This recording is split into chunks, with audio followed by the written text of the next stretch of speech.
Hey guys, Aaron Cybertron Zhang here, and today I'm back with another episode of Road to Ranked, where I climb the online VGC 17 ladder and provide live commentary as I go. Just jumping back into things with the team that I brought to the Anaheim Regional Championships this past weekend. I will be making a new team very soon. I know this team is pretty similar to a lot of the earlier teams you guys have seen on this channel, so sorry about that. I just haven't had any time this week to make a brand new team, but starting next Monday, hopefully I will have something new, so you guys can look forward to that. Once again, if you have any suggestions, definitely let me know in the comments below for potential stuff you would like to see. But yeah, this past week was definitely really busy for me. Obviously, last weekend I was at Anaheim, and then I had a 3-hour exam last night, another exam this morning, so those are finally out of the way, which I'm pretty happy about. So now I can focus a little bit more on making content, and hopefully be able to be a little bit more consistent, because I have missed a couple of uploads here and there, so I do want to apologize about that. In addition, I think I mentioned this to you guys, but I'm about to start this new series where it's basically like a talk show where I talk about any given topic for 15 to 20 minutes that's related to VGC. So I'm trying to record the first episode and maybe a couple of episodes this weekend. The first topic I want to cover is just general how do you get better at VGC, but if there's anything you'd like to see, definitely let me know in the comments below. I'd really love your input on this because it's really meant to help you guys improve as much as possible. And finally, the last thing I wanted to mention is I posted a video about this earlier today, but I'm competing in a really cool invitational tournament tomorrow featuring some of the best VGC players around the world, including Wolfie, Scizor, etc. So we're gonna find Manbaby from Tennessee with a rating of 1586. So if you're interested in that tournament at all, check it out in the description below. Should be a really fun time, and I'm super stoked to be competing in it. And as always, if you guys enjoy Road to Rank, please show support by leaving a like in the video. I'd really appreciate it. So Manbaby here's got a pretty hyper-offensive team. We see the Scizor, which is actually one of my favorite Pokemon of all time, so kind of cool to see that. It's actually really interesting to see that with Lele, because with Lele and Psychic Terrain, you can't Bullet Punch, so I'm wondering what the strategy there is. Celesteela, Scizor, Garchomp, Gigalith, the Raichu, and the Tapu Lele. So, a bunch of things stick out to me here. I don't think my Gigalith's too great. I think Porygon is a relatively safe lead option. I don't know what item the Raichu has, which makes this interesting. I don't think I'm going to bring Gigalith, like I've eliminated that from contention, but I do want Arcanine because I do fear the dual steals. So Arcanine puts on some pressure against both of those. I do like leading Feeny here, I think. Yeah. I want Muck really badly for the Raichu Lele, but it serves no purpose other than those two. So I think I'm going to bring Garchomp Arcanine in the back. Let's see. I don't want Gigalith here. Yeah, Gigalith definitely no. My one fear is the Raichu Lele lead, which I think we'll see from my opponent. But if anything, at least like he won't have Psychic Terrain up because I'll have my Feeny out. So let's see. My goal is not necessarily to set up Trick Room, although it could help in this matchup. I do have to watch out about the Garchomp. I have to make sure I have Arcanine in at the right time against the Steel types if those make an appearance. So here's Porygon and Feeny. What does my opponent lead with? It's going to be Raichu and Scizor. Okay.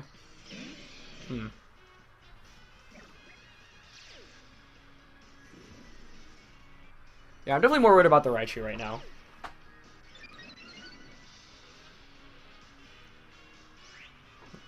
But Scizor can't really touch Arcanine. I think, honestly, I'm just going to prioritize knocking out Raichu because it threats my Arcanine a little bit more than Scizor does. He could Swords Dance with Scizor here, but I'm not too worried about that because even at +2, he's not going to do too much. I'm just going to double up onto Raichu with the Moonblast Tri-Attack. And that should knock him out. He's probably going to fake out one of my 2 Pokemon, but... Oh, he went for a feint. Oh, that might be the Electric Z move then. No, he just Thunderbolts. I should survive that, unless he's like Specs. Nice. Cool. So I was contemplating switching out into Arcanine, but I didn't want to take a Thunderbolt into the... And wow, that did a lot. It gets a crit. I think Tri-Attack would have finished it off anyway, so not really mattering too much, but I'll take that. Scizor didn't get a boost, and now Arcanine, I did get rid of one of Arcanine's bigger threats. Yep, Tapu Fini's natural bulk, allowing it to really survive there, hanging out with some HP, which is very nice. So... It's not Choice Band Scizor, most likely, given that I guess CB Scizor could still run Feint, but wouldn't make too much sense here. If he actually just Bullet Punched and Thunderbolted, maybe that would have picked up the knockout. I don't know, it would be close.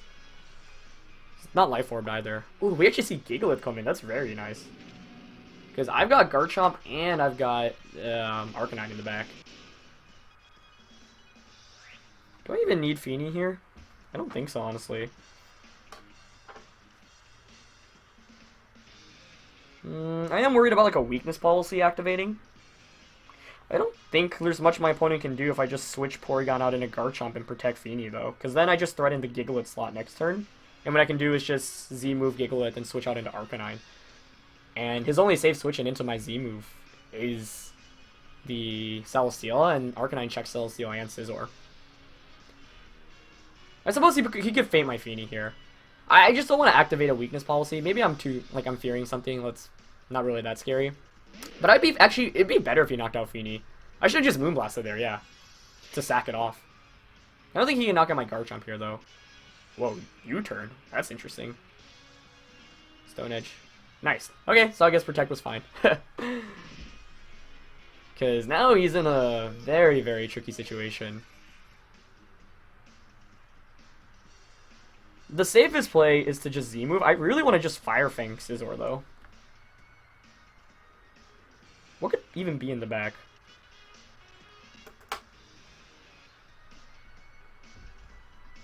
Yeah, I'm going to Fire Fang Scizor expecting Gigalith to protect, and I'm going to switch back out into Porygon. Even if Gigalith doesn't protect, he can't do too much to Garchomp.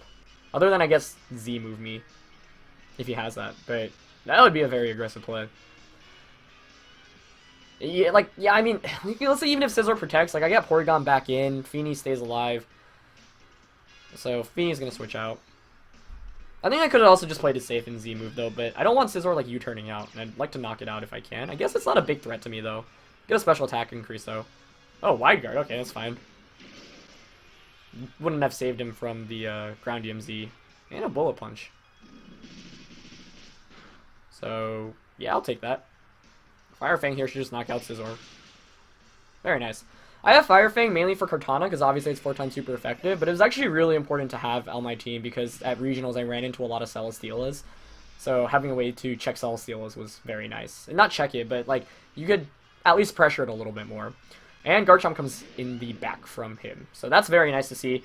Because basically at this point I've confirmed there is no Celesteela, so I can sack Arcanine at this point. Arcanine's really not that important. And if I knock out Garchomp, my Garchomp wins against Gigalith. So I'm just going to switch into Arcanine and go for the Ice Beam onto Chomp. Because he can't knock Porygon out. And that's one of the tricky things about running Gigalith. If you're not running Trick Room on your team and your opponent doesn't set out Trick Room for you, Gigalith's pretty much always going to be the last Pokemon going. So, I know Garchomp is very important at this point in the game, and for example, if I just lose Garchomp, then I actually kind of struggle a little bit against his Garchomp. I suppose Porygon is still just a huge offensive threat, but this Intimidate is a perfect situation for me. He's going to go for the Z move. That's not much of a surprise. If it doesn't target Porygon, then the game's instantly over, because Ice Beam's going to knock out Garchomp. Even if it does, even through a critical hit, I don't think he'd knock me out. But he is currently intimidated, so this definitely won't do enough. I think my opponent has to hope for a crit onto Porygon. It does target Porygon, which is the right call. Even with that, though, I don't know. I still feel pretty decent about my position. Let's see if you can get a crit. No crit. Yep, so Ice Beam's just...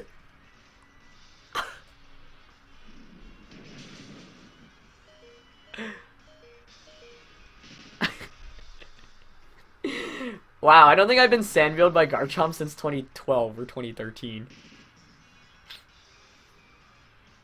Okay, I see you, man. Now I normally would be scared, but I'm actually not really, because, he can't knock me out with an Earthquake because he's intimidated, and Porygon's very bulky, so I'm just gonna Z-move into Gigalith and recover. However, I thought the game was 100% locked up. Without Sandveil, it definitely knocks him out, because obviously I'm at +1 special attack, and he doesn't have any way to, reduce his super effectiveness, or have Sash, or Assault Vest, or anything. But that was, wow. So I actually don't run Sandveil Chomp. I was heavily considering it, but I didn't have time to get a new one in game, so I just stuck with the Rough Skin one that I had. Rough Skin's still pretty good, because that additional damage can add up against stuff like Cortana and physically based Pokemon. But yeah, because Gigalith's still the slowest Pokemon on the field, I'm not that worried. Garchomp protects, so that should instantly mean the game, because Porygon's going to get the recover off, even if he Sandveils me to Oblivion. I guess he could be Sash Gigalith here. Even if he is, that's fine. And I'm going to recover. Yeah, typically I like to recover more often with Porygon than attack, because it's better to guarantee health back than try to go for an attack in case you walk into a protect. So, yep, this should just knock out Gigalith unless he's Sashed. Can't be sturdy, obviously. because of the sand. Yep, that's going to get knocked out. Porygon's going to recover. Now I don't have to worry as much about the sand veil. But if he has Rock Slide, I mean, theoretically, he could infinitely flinch me.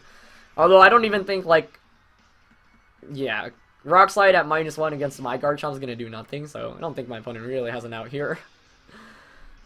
But yeah, I was really surprised. Like, I don't think Scizor honestly did very much this game. I guess he could have played out pretty differently if he got that knockout on the first turn, but it wasn't really too much. I'm just going to Earthquake, I guess, and Ice Beam.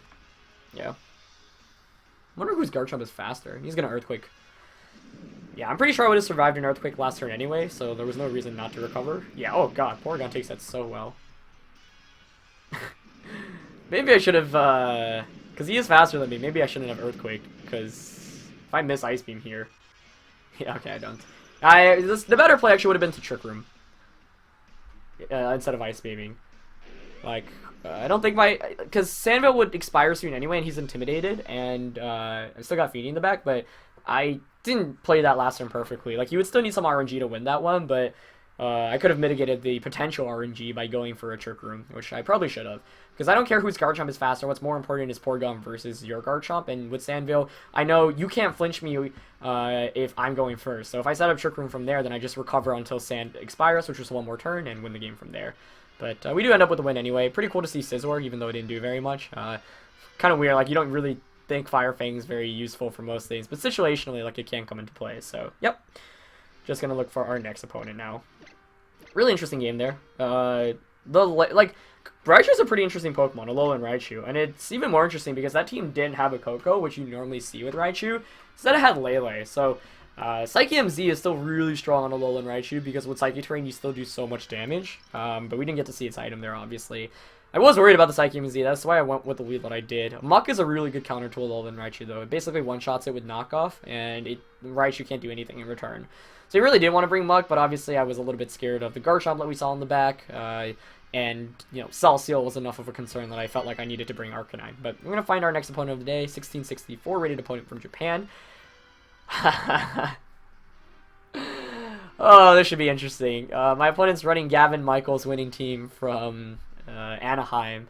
And I know, like, the full details of this team because Gavin, like... I think Aaron Trailer, who is one of my best friends in Pokemon, he was like working around this Mimikyu idea of Mimikyu Snorlax, who edited Gavin's team. I think they discussed it together, and then Gavin adapted it, and he went on a tear at Anaheim. I played Gavin. Gavin was one of my 2 losses at Anaheim, and I don't think the matchup is actually that bad, but I haven't figured it out because it's very read-based and very prediction-based. So, yeah, I mean, Gavin's team is really strong. Like, people still just underestimate how strong Hard Trick Room is, and it's very scary, honestly. But the one thing that helps me a little bit more in this matchup is Gigalith. When I played Gavin, I went with Garchomp and Feeny, and I still am of the belief that that's the best lead against his team. In the back, I definitely need Gigalith here, and for the last one, it's kind of a tough call. I don't want to bring my Porygon because it gets wrecked offensively. It doesn't do anything, any damage to my opponent's team either. So it's really between Arcanine and Muck. Muck does help me out a little bit more against the Porygon, also removes the potential berry from Snorlax. But Arcanine hits a lot harder, honestly. I think I'm going to go Arcanine, as weird as that seems. I'm going to have to watch out for the Porygon, though. When I played Gavin, I actually lost the second game. Like, I kind of threw it away. Game 1, it was like both of us making kind of hard reads, and he got the better end of me. Game 2, I put myself in a really good position, and then I just like didn't think things through fully, and kind of threw it at the end. And one of the main concerns was that it was Porygon versus Feeny, and I got paralyzed, and I think crit like twice. Or I didn't get crit, I just got fully paralyzed twice. So I have to watch out about the Porygon because I'm not bringing Muck in this matchup. And we actually see the Porygon in the Magnezone. Oh, interesting.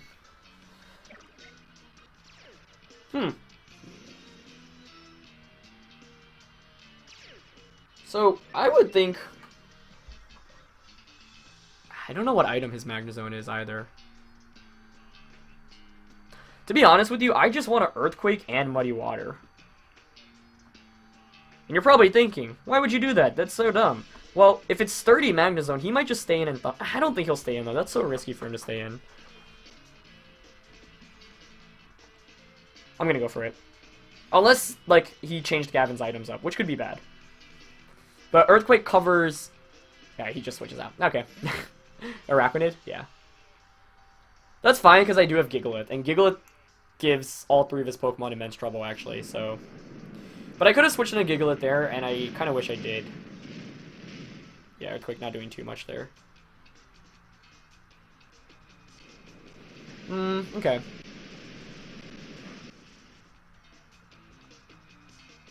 Oh, he Ice Beams instead of Trick Rooming. Oh, that's really smart, actually. But I actually survive.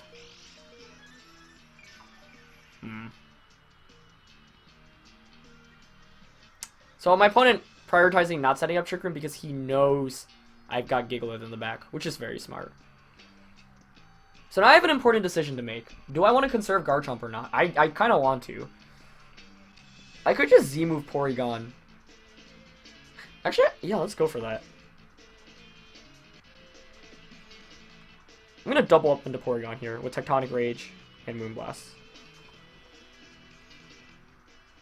Because I do have Arcanine in the back, and I'm an offensive Arcanine with Life Orb and Wild Charge.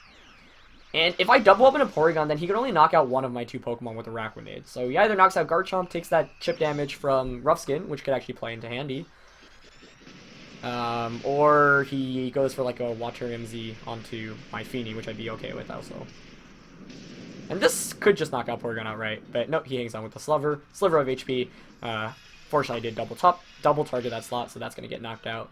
Yeah, so I go with Garchomp and Feeny as a lead because the Mimikyu Snorlax combination is really deadly. He's just going to launch a Liquidation here into Garchomp, which is actually perfectly fine by me. Yeah. Because that's a free switching into my Arcanine now. And with that Life Orb and that Wild Charge, I actually pressure him offensively pretty majorly. So, yeah, like, this matchup's really interesting because Gigalith gives Gavin's team a lot of trouble because it can one-shot Araquanid and gives the Magnezone some trouble as well. I just don't know the item on Magnezone. That's my main concern right now. And it does come back in.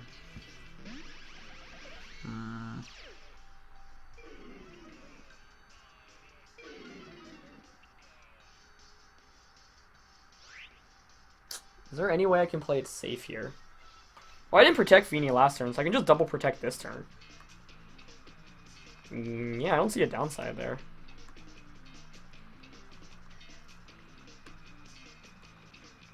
Yeah, let's do that.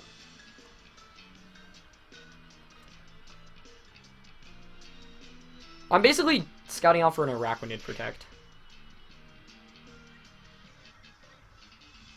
No switch outs here. Okay. He didn't protect. Thunderbolt didn't, and no Z move, just Liquidation. Okay. Okay, well with that, because I know... yeah, I was really hoping to see... He probably doesn't expect the Wild Charge, though. So I'm going to Wild Charge. I don't know if it's enough to knock him out.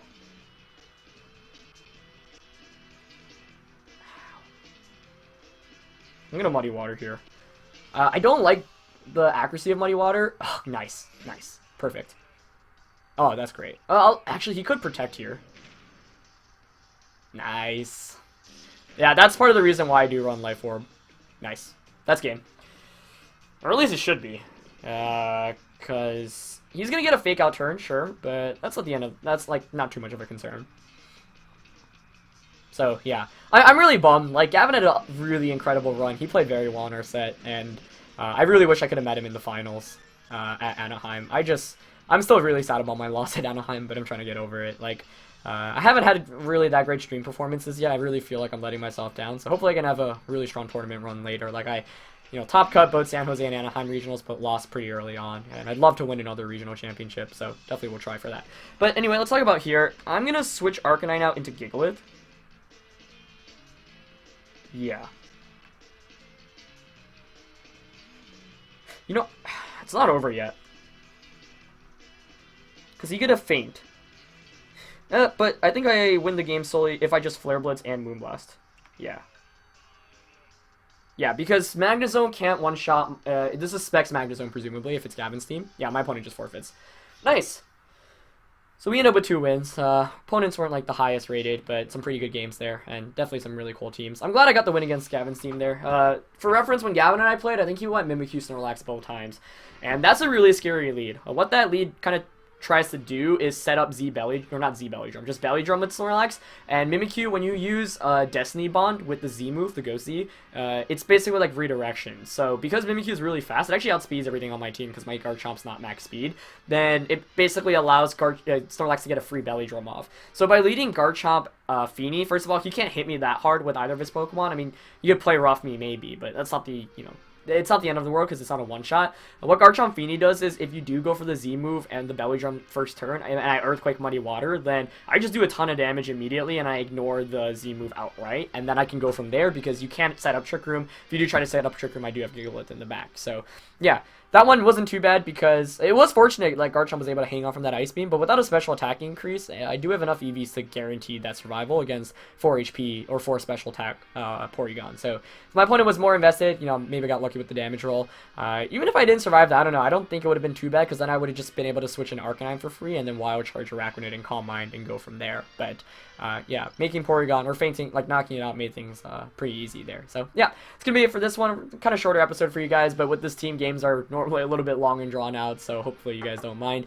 Can't use my words, but thank you guys for watching. Sorry for the missed episodes recently, but like I said, I will do my best to get things back on track, and I'll be featuring a new team pretty soon as well. Go check out the GEICO Invitational that I talked about. That's linked in the description below, and if you want to read a little bit about my VGC history, there was an article written today that was published kind of hyping up the tournament as well, so that's linked in the description below as well. And if more details are in the video I published earlier today, kind of detailing everything about the tournament. So yeah, it's gonna be it for this one, guys. Thank you guys for watching. As always, leave a like if you enjoyed, and I'll catch you guys tomorrow, hopefully at the GEICO Invitational.